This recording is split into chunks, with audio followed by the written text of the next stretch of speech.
Les habla Rafael Arraiz Luca y esto es Venezolanos, un programa sobre el país y su historia. Hoy en la continuación de nuestra serie sobre personajes venezolanos. Este programa se lo vamos a dedicar a algunos músicos que ustedes irán advirtiendo a lo largo del programa.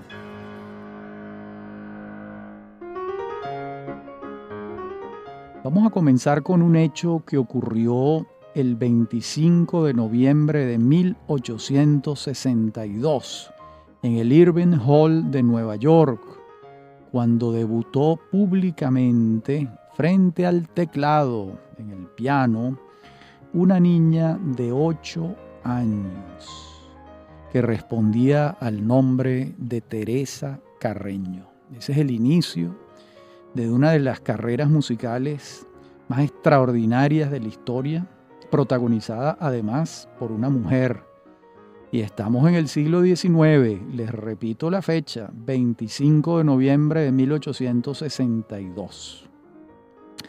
Esto nos lo informa la profesora Violeta Rojo en una biografía que escribió de Teresa Carreño para la serie de la Biblioteca Biográfica Venezolana, que compiló Simón Alberto Consalvi para el diario El Nacional con el apoyo del Banco del Caribe. La obra de Violeta Rojo, a diferencia de otras obras que no son propiamente biografías, sigue un ritmo cronológico y va adentrando al lector en el laberinto de una de las almas más complejas y profundas que ha nacido en Venezuela, la de Teresa Carreño. Es el momento también de comentar que hay una biografía extraordinaria, la primera de Marta Milinowski, que la profesora Rojo reconoce como un antecedente importante. También hay otra de un investigador de la música venezolana fallecido, Mario Milanca Guzmán. Y bueno, hoy en día contamos con esta breve biografía publicada por la Biblioteca Biográfica Venezolana.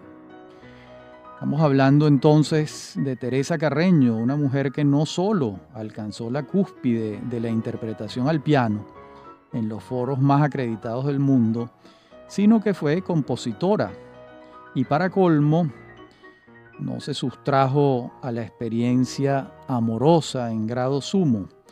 Les repito, una mujer del siglo XIX y se casó 4 veces y procreó 7 hijos.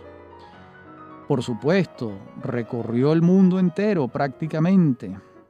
Quizás sea una exageración decir entero, pero las capitales musicales del planeta conocieron de su trabajo a lo largo de muchos años de interpretación.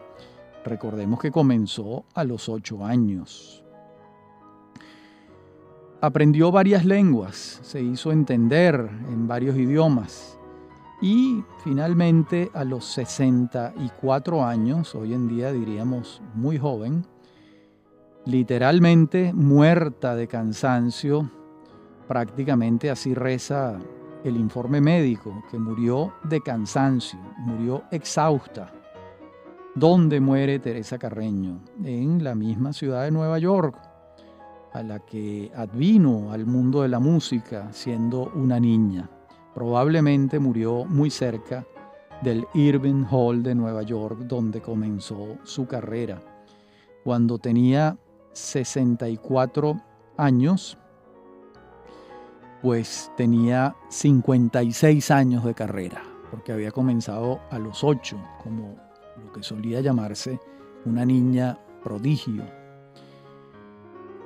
Bueno, no podemos olvidar, por otra parte, que el padre de Teresa Carreño es nada menos que Manuel Antonio Carreño, que también ha sido biografiado, en este caso por la investigadora Mirla Alcibíades. Y Manuel Antonio Carreño y su hija formaba parte de esa familia excepcional que son los Carreño, compuesta por intelectuales de altísima valía, entre ellos Simón Rodríguez, que no llevaba el apellido Carreño, pero que formaba parte de esa familia. Los Carreño, si tienen algún parangón en Venezuela como familia de artistas, ese parangón lo tienen con los Calcaño, que fueron muchos también, muchos dedicados a la poesía y a la literatura. Quizás los Carreño estuvieron más concentrados en la música. También es evidente que la vida trashumante de Teresa Carreño pues era inevitable.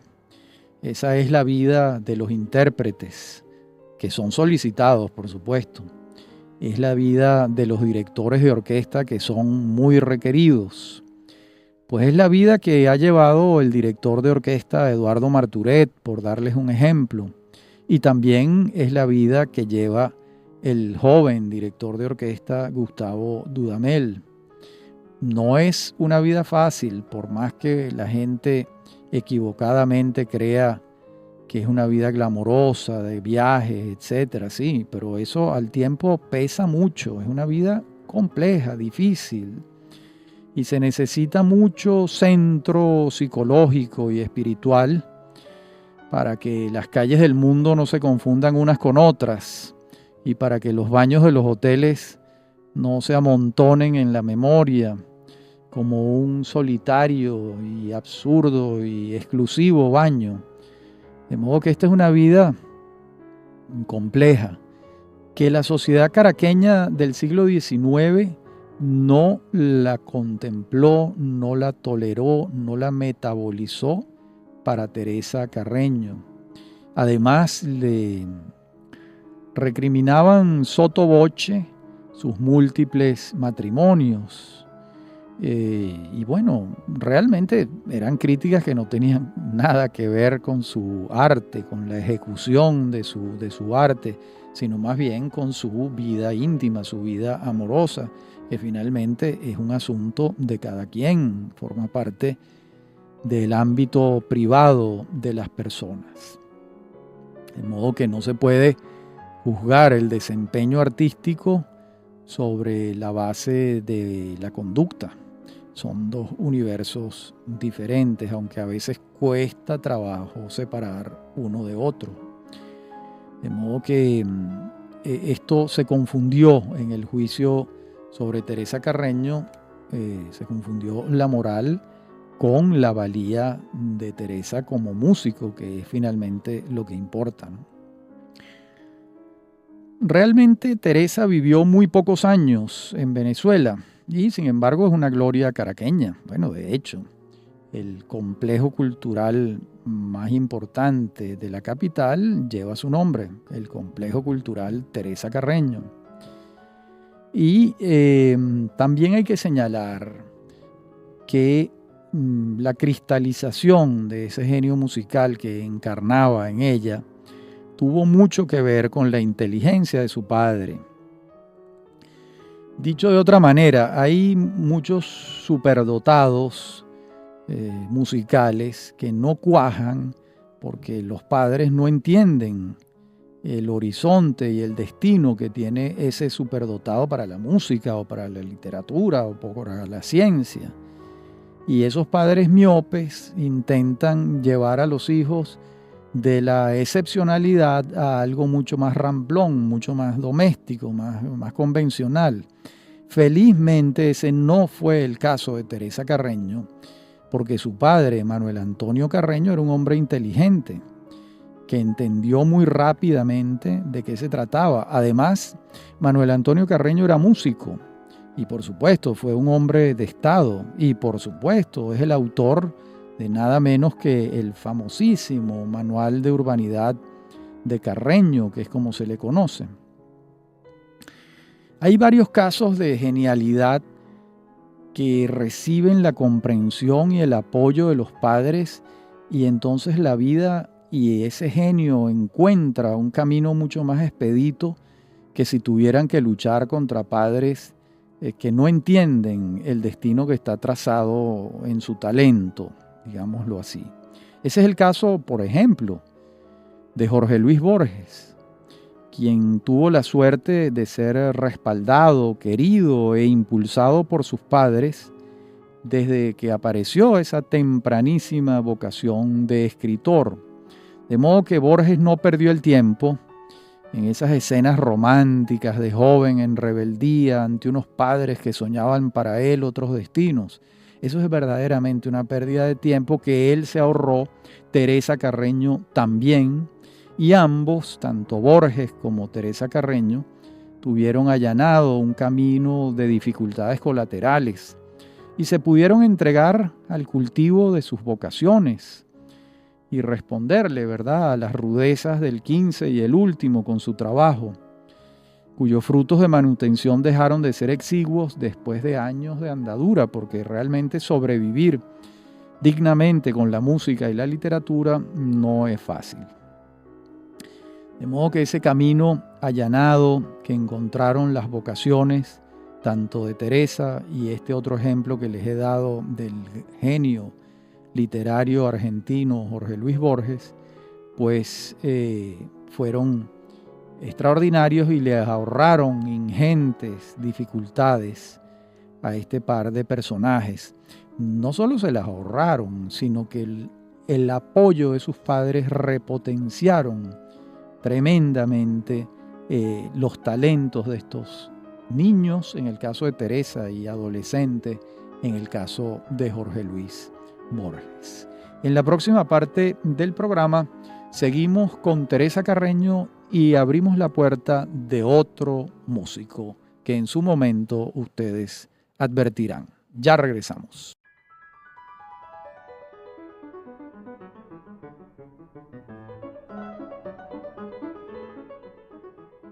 Decíamos en la parte anterior del programa que el genio de Teresa Carreño tuvo el respaldo decidido de su padre, quien fue además su primer profesor de música.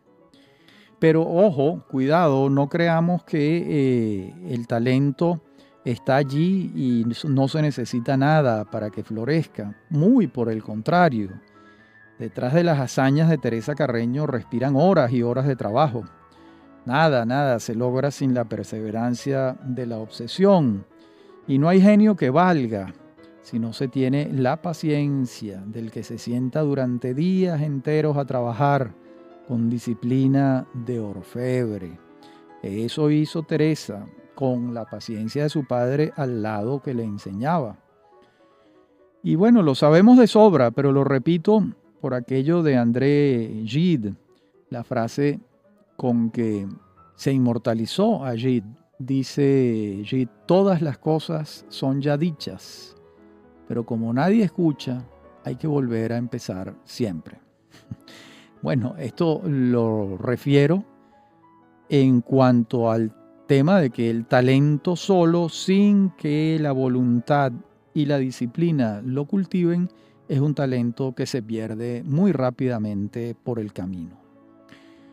De modo que aquí tenemos pues un esbozo biográfico ínfimo, mínimo, de Teresa Carreño con base en esa biografía de la profesora Rojo. Y ella dice, por cierto, al final de su biografía algo que quiero referirles. Dice: no puedo dejar de pensar que tuvo una muerte feliz, después de una vida larga, llena de hijos, maridos, discípulos, admiradores y detractores, trabajo, libros, composiciones, música, viajes, éxitos y fracasos, luces y sombras. Una vida plena como debe ser. Ciertamente, como bien dice Violeta Rojo, una vida plena como debe ser, a pesar de que Teresa Carreño, de acuerdo con los estándares de hoy, murió joven, relativamente joven, porque 64 años para su tiempo era una edad avanzada. Cuando Teresa Carreño muere era una matrona, una señora mayor, una abuela. Hoy en día una mujer de 64 años, pues el fenotipo le permite otras disposiciones y otra vida. Pero bueno, eso forma parte del avance de la medicina y de las condiciones de vida y el conocimiento que se tiene hoy en día de la importancia del ejercicio y de los alimentos. Abramos otra puerta muy distinta. Vamos a hablar ahora en esta segunda parte del programa de un venezolano conmovedor, tanto como Teresa. Me refiero a Simón Díaz. Y yo recuerdo mucho en la Navidad, recuerdo mucho los pesebres, los nacimientos que hacía mi madre allá en nuestra casa donde vivíamos en el paraíso, y siempre cantábamos aguinaldos. Y a partir de un tiempo recuerdo una canción de Simón Díaz vinculada con la Navidad. Me refiero a La Vaca Mariposa. Pero claro, es obvio, hay un enlace entre el nacimiento de Jesús en el pesebre y el alumbramiento de la vaca mariposa, del ternero de la vaca mariposa en el Caney. De modo que ahí se anuda con mucha facilidad el nacimiento de Jesús y el nacimiento de ese becerrito. Y ese becerrito tiene una suerte que es conocida por su madre. De modo que allí empiezan a diferenciarse, pero igual está el eco, ¿verdad?, del nacimiento de Jesús. Y hay unas ofrendas que llevan ante la vaca mariposa por el alumbramiento. Esas ofrendas las llevan los integrantes de la comunidad zoológica y llevan ofrendas hasta el Caney. Son análogas, ¿verdad?, a las ofrendas que le llevan a San José y la Virgen María por el nacimiento de Cristo en el pesebre. Y bueno, así podríamos ir desmenuzando la intersexualidad de la canción, siempre en un registro cristiano, por supuesto. Y hay que decir que el poder emocional de esta pieza de Simón Díaz es notable, ¿no? Los sujetos son animales y quienes les darán muerte son los hombres, recordándonos una vez más nuestra condición depredadora y a la vez sublime, porque el hombre es el horror y la belleza a la vez. Y también nos recuerda la canción, pues nuestra condición pecadora, ese sello de culpables con que la cultura judio-cristiana siempre nos recuerda que estamos. Pero la obra de Simón Díaz que más me gusta a mí no es La Vaca Mariposa, ni tampoco es esa obra exitosísima en el mundo entero que es Caballo Viejo. Tampoco la que más me gusta es ese prodigio de la plasticidad metafórica que es Sabana. No, a mí la obra de Simón Díaz que más me conmueve es la tonada de luna llena. Los 4 primeros versos de esta pieza son una maravilla de exactitud y belleza. Se los voy a leer. Dice Simón: yo vi de una garza mora dándole combate a un río. Así es como se enamora tu corazón con el mío. ¡Qué belleza! ¡Qué cosa tan extraordinaria! Y miren, si la inteligencia es la capacidad de relacionar unos universos con otros, pues aquí refulge una joya. Esa observación de la conducta de la garza mora que sube y baja a tocar el agua del río, que de ese revoloteo Simón Díaz haya construido la imagen de 2 corazones que van aviniéndose en esa casa del enamoramiento. Esto es un acierto redondo, rotundo, completo. Y luego, por contraste, el hablante básico, el que se expresa en el poema, en la canción, pide una carabina para matar un gavilán que no le deja gallina viva. A diferencia de la garza mora que anda enamorándose del río, hay un un hombre que pide una carabina para matar a un gavilán. Lo que quiere decir que unos van en son de paz y otros en son de guerra. Y en el último cuarteto de versos, esta canción tiene un giro inesperado. Dice: la luna me está mirando, yo no sé lo que me ve, yo tengo la ropa limpia, ayer tarde la lavé. Bellísima metáfora. Por cierto, mientras les leía esto, recordé el momento, pero estremecedor, cuando el gran cantante y compositor brasileño Caetano Veloso canta esta pieza de Simón Díaz y la canta a capela. Es algo extraordinario. La luna me está mirando, yo no sé lo que me ve, yo tengo la ropa limpia, ayer tarde la lavé. Caetano Veloso diciendo esto en su español portugueseño, digamos así, es de una belleza sublime, ¿no? Y es una extraña metáfora, ¿verdad?, que coloca sobre la mesa la ingrimitud del hombre ante el poder de lo inconmensurable, en este caso representado por la luna. Esa luna que lo está mirando y él no sabe lo que le ve, y por si acaso él le dice: yo tengo la ropa limpia, ayer tarde la lavé. Qué cosa tan extraordinaria esta obra tonada de luna llena de Simón Díaz. Ahí pues esa tranquilidad de conciencia de aquel hombre que es visto por la luna, es la limpieza de su ropa, que no es otra que la limpieza de su alma. Esa es la metáfora que está allí, ¿no? Una suerte de llamado a la conciencia, un llamado precioso. Por otra parte, esta pieza en cada estrofa aborda un centro temático distinto y sin embargo, el oyente ensambla la disparidad con diligencia, con inteligencia, sabiendo que la trama de la obra, de la canción, procede como en el cine. Allí se van solapando imágenes que van como adelantando un fresco, fragmentos que van apuntalando una totalidad que solo se fragua en el imaginario de quien está escuchando.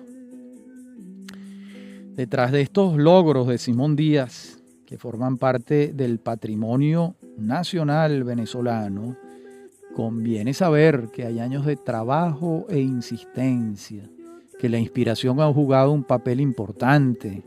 En todo poeta la inspiración juega un papel importante, pero que hay horas y horas de trabajo y de producción. Simón Díaz nace en Barbacoas en 1928. Allá se inició como becerrero y luego pasó a ser atrilero en el conjunto musical Siboney, hasta que quiso el destino que la voz principal de ese conjunto faltara y el joven atrilero se prestara para la improvisación, y así fue como nació uno de los cantantes y compositores más genuinos de toda nuestra historia. De San Juan de los Morros se vino Simón Díaz a Caracas a estudiar en la Escuela Superior de Música con el legendario maestro Vicente Emilio Sojo. Y ya después la vida se le fue allanando para la materialización de sus sueños. Una vida que no fue fácil. Ningún aporte de esta magnitud es fácil, pero ahí están los frutos. En la próxima parte del programa continuamos con Simón Díaz y nos adentraremos en otro músico venezolano. Ya regresamos.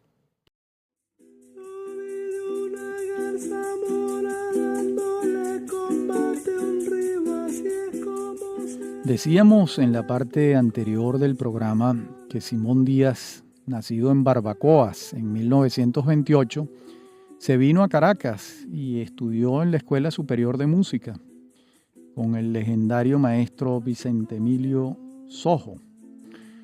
Y bueno, también conviene saber que detrás de la docena de canciones excepcionales, quizás más de 12, por supuesto, que compuso Simón Díaz, detrás de esas, que son las más conocidas, las más celebradas, hay un repertorio de 200 obras escritas aproximadamente, escritas y compuestas. De modo que la excelencia, una vez más, es hija de quien ha tocado infinidad de veces la puerta, buscando que le sonara la flauta, y la flauta sonó.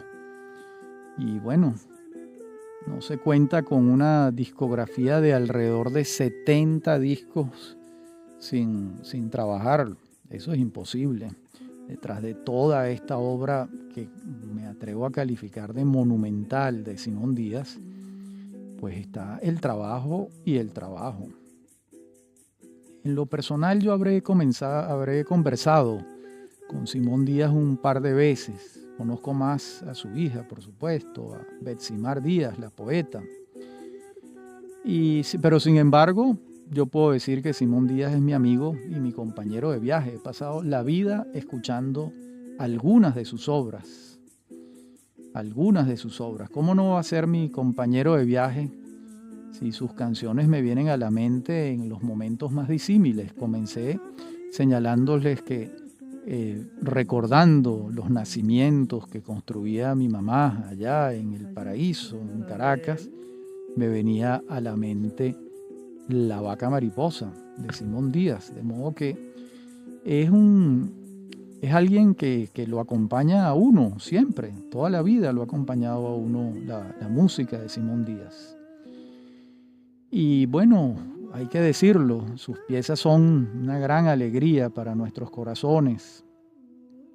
También podemos decir que nosotros somos la garza mora que le da combate al río y que la venezolanidad se expresa en ese valiosísimo rescate que ha hecho Simón Díaz de la tonada. Allí es donde ha alcanzado las cotas líricas más altas que se recuerden. Simón Díaz es un maestro de la música venezolana y un estandarte de la venezolanidad. Emociona siempre recordarlo y emociona siempre recordar la tonada de luna llena, esa maravilla de la poesía y el canto venezolano.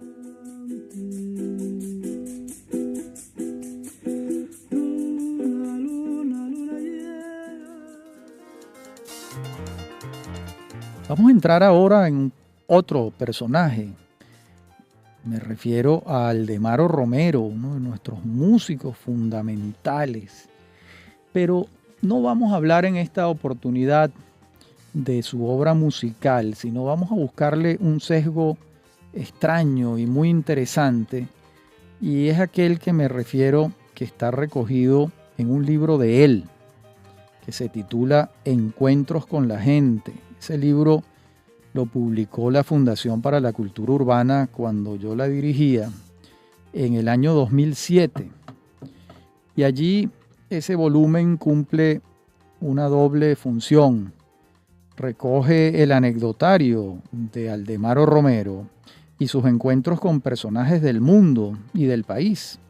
Y también es una autobiografía en la que Aldemaro ajusta cuentas con quienes no le caían en gracia, mientras que celebra a aquellos que sí habitaban sus querencias, su corazón. Por ejemplo, fíjense, el retrato que hace Aldemaro de César Girón es muy entusiasta y muy generoso, pero el retrato que hace de Muhammad Ali, de Cassius Clay, es lapidario y destaca su narcisismo de manera implacable. Esto es lo interesante de esta visión que tiene Aldemaro de estos personajes, que Aldemaro no tenía pelos en la lengua y lo que pensaba lo decía. Y eso es un gran valor, ¿no? Por eso es que es un libro de simpatías y antipatías. Por ejemplo, al empresario del boxeo, Don King, lo trata muy mal, muy mal. En cambio, a Henri Charrier, Papillon, lo aborda con mucha simpatía. Y también cuando la semblanza que hace Aldemaro sobre algún venezolano incluye la descripción de la ciudad donde ocurre el encuentro. Y allí es prolijo en detalles precisos, tan olvidados como esclarecedores. Trátese de Caracas, de Maracaibo, de Valencia, de donde sea el encuentro que Aldemaro ha tenido con uno de estos personajes sobre los que él está rememorando y escribiendo. Y por supuesto, la lectura que él hace de sus colegas del mundo de la música va a ser mucho más aguda que la que hace de quienes no son del mundo de la música. Aunque la anécdota no deja por ello de ser interesante en el caso de gente que no es dedicada al mundo de la música. Por ejemplo, Rómulo Betancourt, de quien el autor, Aldemaro Romero, tuvo el honor de ser uno de los introductores clandestinos al país de la obra de Betancourt, Venezuela, Política y Petróleo, en tiempos de la dictadura de Pérez Jiménez. ¿Por qué? Porque Aldemaro viajaba con mucha frecuencia entre La Habana y Caracas y había descubierto la manera de no ser revisado por los guardias nacionales en Maiquetía.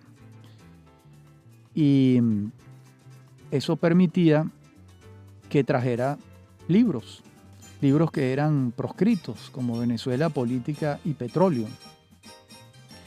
El sistema que él se inventó es que en unas cajas de tabaco ponía los nombres estampados de unos personajes de la dictadura.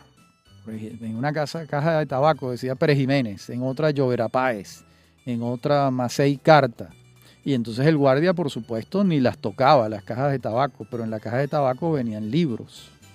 Ese ingenio proverbial de Aldemaro, así fue como introdujo algunos ejemplares de Venezuela, Política y Petróleo de Rómulo Betancourt desde La Habana y hasta Caracas. Estamos hablando de la década de los años 50.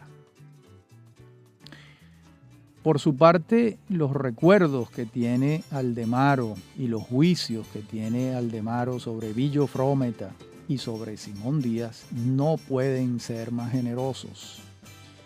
Lo mismo los juicios que tiene a quien él llamaba su hermano. Me refiero a Alfredo Sadel. Por cierto, él relata el famosísimo cuento del tenor favorito de Venezuela, en Maracaibo. Este es un cuento verdaderamente insólito. En una interpretación al aire libre en la Plaza de la Chiquinquirá, en la Plaza de la Chinita, allá en Maracaibo, un perro aullaba acompañando a Sadel en cada comienzo de canción. Y un señor que estaba allí, un hombre del Saladillo, de ese famosísimo barrio de Maracaibo, con la gracia característica de los zulianos, en una de esas gritó: Alfredo, cántate una que el perro no se sepa. Alfredo, cántate una que el perro no se sepa, porque cada vez que Alfredo Sadel comenzaba a cantar en aquella plaza al aire libre, el perro aullaba. Esto es una de las anécdotas que refiere Aldemaro en este libro simpaticísimo que se titula Encuentros con la gente, y cuya nómina de personajes, como les dije, no solo hablan de la variedad de gente que conoció Aldemaro Romero a lo largo de su dilatada existencia, sino de los sitios por los que pasó, un trotamundo. Realmente Aldemaro estuvo en muchos lugares trabajando como músico, en muchos lugares. Y bueno, y por supuesto es el creador de la onda nueva. Eso, ¿qué venezolano lo ignora? Y bueno, y compositor de obras de primer orden, pero les advertí al comienzo que nos íbamos a centrar más que en su obra musical, en esta faceta de cronista, de escritor de Aldemaro Romero, que es tan interesante, retratando la vida de los personajes que él fue conociendo a lo largo de su historia, de su vida. Y lo hace, como les dije, con antipatía y con simpatía. Muchas veces la antipatía la compartimos, por ejemplo, ¿no? Porque simpatía por Don King, la verdad es que no es fácil tenerla. Me refiero al empresario de boxeo.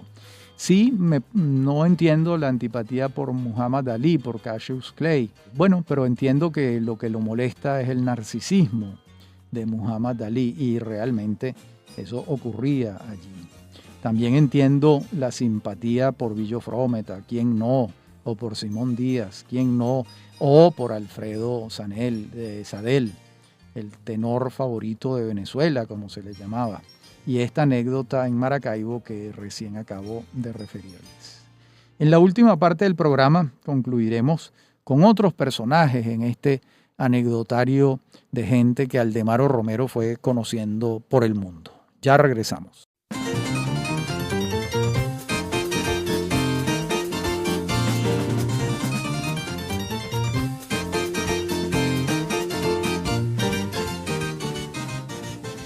En la parte anterior del programa referíamos las aventuras por el mundo de Aldemaro Romero recogidas en ese libro sabrosísimo, Encuentros con la gente, donde él hace retratos de todos esos personajes que él conoció. Allí refiere sus primeros encuentros con Olga Guillot y con Celia Cruz, así como un único encuentro que tuvo con Sasá Gabor. Esto ocurrió al borde de una piscina en Las Vegas. Entonces la diva afirmó seguir al pie de la letra un proverbio francés. Ese proverbio francés dice: ser amado es una fuerza, amar es una debilidad. Caramba, esto pudiera decirse al revés. Ser amado es una debilidad, amar es una fuerza. Todo depende del cristal con que se miren. En todo caso, a Sasá Gabor ese era el proverbio que le gustaba. Ser amado es una fuerza, amar es una debilidad. Y en otro registro, Aldemaro también le rinde tributo a los pintores y va a consignar el recuerdo emocionado de su vecino y compañero de clase, de aulas en Valencia, el pintor Luis Guevara Moreno. Y también, por supuesto, reconoce el gran talento de Jesús Soto y de Alejandro Otero. Incluso de Soto llega a afirmar lo siguiente en el libro, dice: artista más importante de la historia de nuestro país. Miren, y pues sí, pues pudiera afirmarse eso, no es una locura decirlo. Y en el universo de la caricatura, después de hacerle una referencia a Alejandro Alfonso Larraín, el caricaturista que firmaba Alfa, reconoce la valía de Pardo, de Claudio, de Régulo y, por supuesto, la maestría de Pedro León Zapata, el rey de reyes de los caricaturistas venezolanos. De modo que Aldemaro allí fue generoso. Y la más comprometida de las semblanzas que hace es la que va a trazar de su padre, el también músico autodidacta, Rafael Romero Osío. Y de su padre dice Aldemaro: fue él quien me enseñó que, además de los sucesos naturales de la vida, los libros eran la mejor fuente de conocimiento y que el conocimiento era la verdadera riqueza, pues ésta, en vez de disminuir, se acrecentaba a medida que la vida transcurría. Esto es muy hermoso y muy cierto. La vida se va extinguiendo, ¿verdad? Hacia la vejez, vamos perdiendo facultades, pero realmente el conocimiento no. El conocimiento va creciendo a medida que vamos envejeciendo, sí. Nosotros nos dedicamos a enseñarnos. Y qué mejor vehículo del conocimiento que los libros. De modo que sí, que tenía toda la razón Aldemaro Romero al decir esto y al recordar a su padre como el autor de esta enseñanza, de esta moraleja. De modo que esto es muy hermoso. Y en esa misma semblanza sobre su padre, en el mismo párrafo incluso, hay un momento conmovedor en que Aldemaro resume el legado de su padre y dice entonces que su padre le enseñó el deber ineludible de todo el que sabe es enseñar, y por eso que el título más honroso a que puede aspirar un ser humano es el de maestro. Totalmente de acuerdo. Imagínense, enseñar es algo tan hermoso, tan bonito, y dedicarse a la enseñanza es de los placeres y de las obras más sublimes que hay en la vida. Y realmente, pues eso fue Rafael Romero Sío para su hijo Aldemaro Romero, un maestro. Y Aldemaro Romero fue un maestro para muchísima gente. Esa es la cadena de la vida. Los que algo aprenden, algo enseñan, y la vida se va prolongando en las enseñanzas de maestros y de discípulos. Esto es muy hermoso, esta semblanza de Aldemaro sobre su padre. Y hay que recordar que Aldemaro Romero fue un maestro que abarcó todas las facetas de la música, tanto de la música popular como de la música académica, y que desempeñó todas las tareas musicales necesarias en diversas etapas de su vida: compositor, intérprete, director, gerente de orquestas, creador de movimientos musicales. Realmente Aldemaro Romero es una de los grandes músicos venezolanos. Y en él coinciden tanto la música popular como la académica, que es algo extraordinario y que no es frecuente que se dé en una sola persona, en un solo músico, como este gran músico que fue Aldemaro Romero. Muy bien, hasta aquí nuestro programa de hoy, donde hemos visitado las casas de Teresa Carreño, Aldemaro Romero y de Simón Díaz, tres extraordinarios venezolanos que han sido ejemplo y que nos dejaron unas obras de gran importancia, obras ineludibles, pero que además sus vidas son ejemplos de trabajo, de constancia, de civilidad, de ciudadanía y de amor al país, de un profundo amor al país. De modo que este fue este venezolano sobre estos tres grandes músicos. Habla para ustedes Rafael Arraiz Luca. En la producción me acompañan Inmaculada Sebastiano y Fernando Camacho. En la dirección técnica, Fernando Camacho. A mí me consiguen en mi correo electrónico rafaelarraiz@hotmail.com y en Twitter @rafaelarraiz. Hasta nuestro próximo encuentro en esta serie de personajes venezolanos que estamos agrupando temáticamente en cada programa, temática o profesionalmente en cada programa que estamos ofreciendo. Hasta nuestro próximo encuentro.